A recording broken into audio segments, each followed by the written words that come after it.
Italian Americans don't like hearing this, but many of them were never truly Italian. Most Italian Americans think they're Italian. That's what they've been told. But that's not the full story.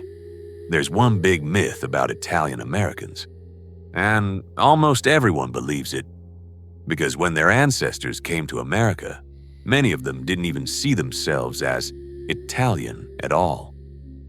So, what actually happened? The story most people grow up with sounds simple. Their ancestors came from one country. They shared one culture, one language, one identity. It feels clear, almost obvious, like it was always that way. In America, everything changed. Officials, employers, and neighbors didn't separate people by region. They grouped them together. One label, one category. Over time, differences blurred, dialects mixed, traditions overlapped, communities merged, and something new began to form. Not what they left behind, but something entirely different. But when you look closer, that picture starts to fall apart. Italy, as a unified country, is surprisingly recent. When millions left for America, many came from places that felt completely separate from each other. Different dialects, different customs, different ways of life. Some couldn't even understand one another. So the idea of a single shared identity didn't really exist yet. What people call Italian culture in America also changed over time. Recipes adapted, traditions blended, new customs appeared. Some things were preserved, but many were created in a completely different environment. So what feels ancient and unchanged today often has a much more recent origin. In America, there was pressure to simplify. People were expected to fit in quickly. Complex identities didn't translate well. Nuance was lost in everyday interactions. So identities became more general, not just for convenience, but for survival. Being understood mattered more than being precise. In America, there was pressure to simplify. People were expected to fit in quickly. Complex identities didn't translate well. Nuance was lost in everyday interactions. So identities became more general, not just for convenience, but for survival. Being understood mattered more than being precise. At first, this identity didn't come from within. It was assigned from the outside. In America, people didn't ask where exactly someone came from. They didn't distinguish regions, dialects, or histories. They saw patterns, similar names, similar appearances, similar origins, and they grouped them together. Not as a precise definition, but as a convenient one. Over time, those labels turned into expectations. People were seen a certain way and started being treated that way.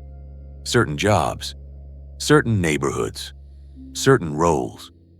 And slowly those expectations began shaping behavior. Not imposed all at once, but reinforced over time, until the identity wasn't just a label anymore. It became something people learned to live into. Today, if you compare the two, the differences can be striking. What is called Italian in America doesn't always match what exists in Italy. Customs evolved differently. Food changed, expressions shifted, not better or worse, just shaped by a different environment, which means the identity that feels authentic today was, in many ways, built somewhere else. Another shift happened quietly over time. The way people spoke began to disappear, not replaced all at once, but gradually within families. Children answered in a different language than their parents spoke. Certain words stopped being used, then entire expressions. And with each generation, something became harder to pass down. Not just language, but the meaning behind it. Names change too, sometimes by choice, sometimes by necessity. Long or unfamiliar names were shortened. Spelling was adjusted. Pronunciation shifted. What once signaled a specific origin became something easier to recognize. Over time, even names lost their connection to where they originally came from. And at some point, identity became less about origin and more about choice. People didn't just inherit it, they leaned into it. They preserved certain traditions, let go of others, emphasized what felt meaningful. So what exists today is not just something passed down, it's also something shaped intentionally. And maybe that is the most interesting part of all, because this story is not really about proving that people were wrong. It is about understanding how identity actually works. Identity is rarely something frozen. It moves. It adapts. It gets simplified, reshaped, and passed down in new forms. What begins in one place does not always survive in the same form somewhere else. And yet, that does not make it fake. It makes it human. Because people do not inherit the past perfectly.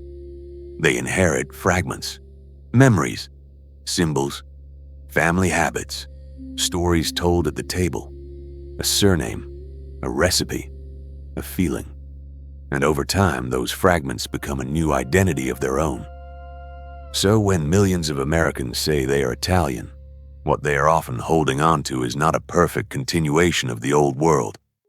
It is something more complicated than that. Part memory, part adaptation, part survival, part reinvention. Not a copy of what once existed, but something built from it. And maybe that is why this matters.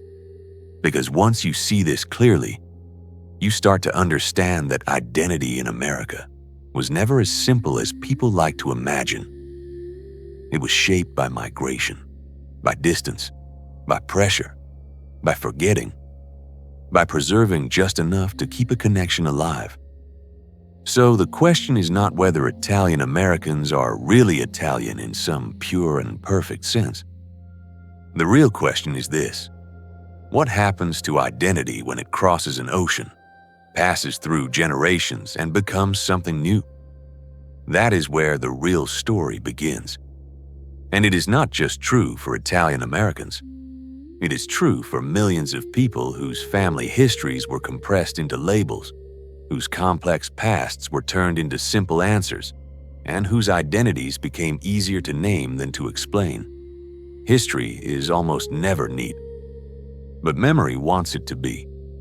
And maybe that is why the story feels simple today, even when the reality never was.